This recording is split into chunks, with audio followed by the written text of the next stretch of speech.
ఈ hand shape అనేది ఎలా తీద్దామో ఇప్పుడు 16వ క్లాసులో మనం చెప్పుకుందాం. ఓకేనా? అయితే మనం ఇప్పుడు ఏం చేసామంటే ఎల్బో హ్యాండ్కి నిన్న గీత గీసాము. ఇప్పుడు ఎల్బో హ్యాండ్కి మనకి భుజం మీద వెడల్పు ఉంటుంది చూడండి. ఆ వెడల్పు కోసమని 1 ఇంచ్ ఇక్కడ మనం వదులుకోవాలి. అయితే ఈ చంక డౌన్ ఎంత పెట్టుకోవాలి అంటే ఎవరైనా బ్లౌజ్ నడుములు మనం కొలుస్తాం. అంటే ఇది 30 ఉంది. 30లో 4వ భాగం ఎంత? 7.5. అంతే కదా?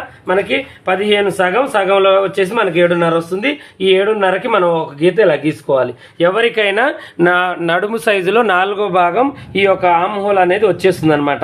ఇది కరెక్ట్గా మీరు ఆలోచించాల్సిన అవసరం లేదు. ఇలా పెట్టుకొని చక్కగా ఇలా కటింగ్ అనేది చేయొచ్చు అనమాట. ఇప్పుడు నేనేంటి అంటే ఫుల్ హ్యాండ్స్ మీకు చూపించాను కాబట్టి నేను హాఫ్ హ్యాండ్స్ అనేవి కటింగ్ చేసుకుంటాను. ఇక ఫుల్ హ్యాండ్స్ అయితే మీకు వచ్చు ఆటోమేటిక్గా. ఓకేనా? ఇక్కడికి నేను చేసేసాను. ఇలాగే సేమ్ అన్నీ కూడా ఉంటాయండి. ఎల్బోకైనా దేనికైనా ఫుల్ వీడియోలు మన పాషా టైలర్ యూట్యూబ్ ఛానల్లో కూడా ఉంటాయి. చూడండి చక్కగా.